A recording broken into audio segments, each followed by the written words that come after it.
show. We have an important one for you. I'd like to welcome my first guest in, Karla Sherman. Thank you for taking the time to come in today. Thank you for having me.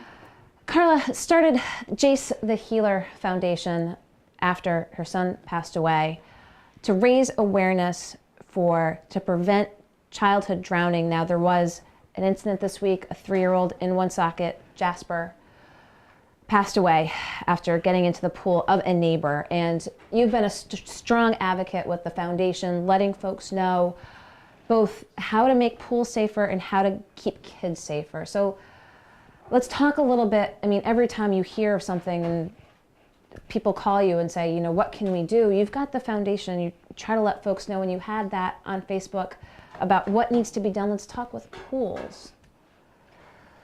Pool owners should always have a fence around their pool.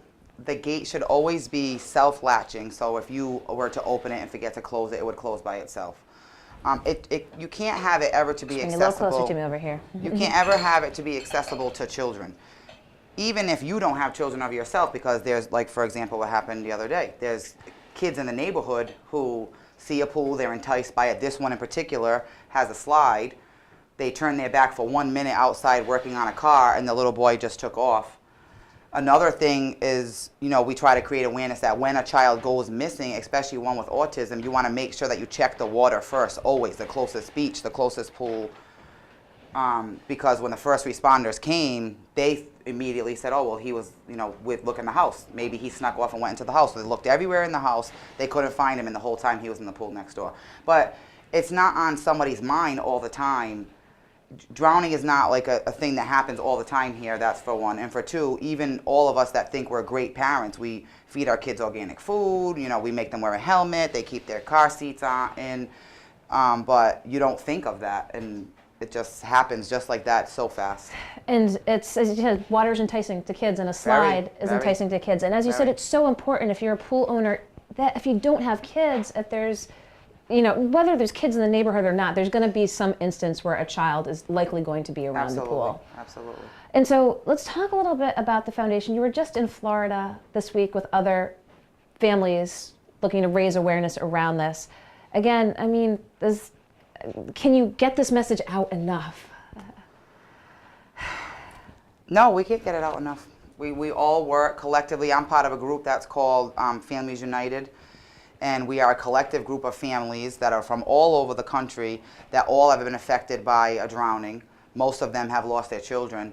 And because we felt like we were good parents and thought we did everything right, and feel like, how could this happen to us? So we turn that grief into something positive and try to spread it to everyone else. And unfortunately, when things like this happen, we all are impacted every time you hear a child drowning, but when it happens in the state that you're advocating in, it really hurts a lot. And you heard from Jasper's family in Woonsocket. You started a GoFundMe page to help them. We'll have that link up as well. Let's talk a little bit about swimming as well. I know you just met with someone from the JCC. There's another piece to it as well, to try to help very young kids learn how to swim. So let's talk about that piece of it. The foundation is in the middle of working on a project where we want to launch water safety. In efforts with our water safety awareness, we want to launch a prescription swimming lesson. So a doctor would have, you know, a rack card of some water safety tips, pool safety tips, and on the back some resources on where you can go. Okay. So I just came from a meeting with him because he runs an excellent program. He starts swimming lessons at 2 months of age. 2 months. With the kids, he's just telling me, with the kids that have their clothes on, he teaches them to swim with their clothes. So we don't necessarily call it swimming, right? Because obviously a 2-month-old or a 6-month-old can swim. It's self-rescue. So as long as they know how to learn how to roll over and float, they could stay there until somebody could find them. So many important things to get out there in terms of messages. But again, when you hear about this, it just, you know, breaks your heart, and you just want folks to know how to make pools safe. Yes, absolutely. Do you, I mean, drive around, see pools out there, and just want to go to the house and say, you need to get a fence around here? I mean, how does it stop you from going to the door and well, talking with people about? I've had many parents reach out to me and say, send me a picture of their neighbor's pool and say, look at this. Who can we call? What can we do? So we came up with the idea that maybe we would send them a letter, you know, and like these other pool laws in Rhode Island, you probably should abide by them. But Now, there are laws on the books. yes, Okay. you have to have a fence. You must have a fence. If you have a freestanding pool, this particular pool in Woonsocket was an in-ground pool, but if you have a freestanding pool, you cannot leave your ladder in your pool when the pool is not being occupied. So when you get out of the pool, you take the ladder out so it can't be accessible to anybody else. Your own children, your pets. People have lost their pets from the same way. The neighbors, children's, relatives, anybody. And so since starting the foundation, I know I've seen you talk about this. People ask, they say, I mean, you probably can't even count how many people you've impacted because you've warned them. You've given them the resources that they've needed to say, here's how to make the pool safer, and again, resources to enable to know about, you know, swimming lessons for kids as well. We were asked that at the conference that you spoke about. How do we measure the lives that we saved? We really don't have an answer for that. There is no answer. So this initiative that we're going with for the swim lesson cards is kind of a way that we will be able to keep track of how many kids are now, you know, starting to take swimming lessons because of our efforts. We know how many kids we have gave swimming lessons to because of the scholarships we have provided. I know through a lot of parents that have said, my kid is now in classes that has been for 6 months because I seen your post.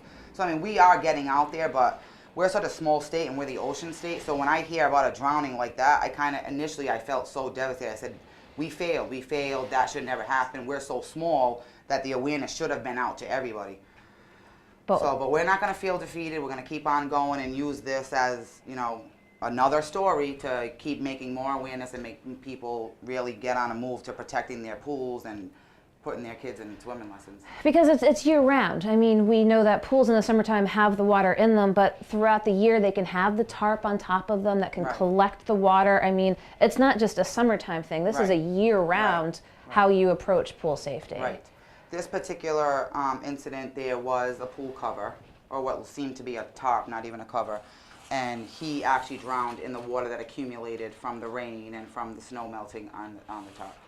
Well, it's instances like this, you know, they're heartbreaking, but for you to come in and just remind folks, tell folks what you need to do to address pool safety, fences around pools, taking the ladder out of pools, but they can go to Jayce the Healer Foundation. Yes, they can. And so how has this kept Jayce's memory alive? Oh, boy. I feel honored to be Jayce's mom. You know, a lot of places that I go, just different friends, they'll say, I was at, you know, one friend, for example, said, I was at United Way doing an internship for college, and the lady there saw my shirt, and she goes, I know that little boy. I seen him on Facebook. You know, that makes me feel good. Yesterday I was driving, and I saw a street sign. It said Jasper Street, and I'm like, I drive by here every day. I never seen it. I was like, oh, you know. Jasper. I feel good. I feel good that I'm able to turn something positive out of what happened to my son, because it was unnecessary. It's absolutely preventable. Drowning is absolutely preventable. If you spend time and money to search and research for a proper car seat, why can't you do that for swimming lessons or for a life jacket for your kid? It's just as necessary. Well, Karla, I so appreciate you coming in today to talk about this. It's so important for folks to know about. Again, we'll have those links, the GoFundMe for Jasper and for the family. It's up to over $7,000 already. Again, it's wonderful. They need the help. It's wonderful. As you said, this is preventable. We're giving you the information that you need. We'll have the link to the Jayce the Healer Foundation as well, because you do so many things throughout the year. Yes, we have a yearly community event where we give out a bunch of life jackets. We have CPR demonstrations. We've also offered CPR trainings with some of the funds that we raise. One of the girls actually has a success story that attended our class. She saved someone's life in a gym who was dying of a heart attack. After having gone to the CPR class? Yes. Unfortunately, afterwards, the woman did end up passing away, but she did save her life for the meanwhile. I mean, CPR is extremely important, as well as keeping your pool safe. We will have the link up for all the measures that you can take to be aware and safe. Well, I appreciate your taking the time to come in today, Karla. Karla Sherman with Jayce the Healer Foundation. Again, we'll have those links up as well. Very important in light of the recent events of this past week. So Karla Sherman, thank you so much for taking the time. I'll let you go around the corner. Don't go anywhere. We'll be back with our next guest here in the Navigant Credit Union Broadcast Center.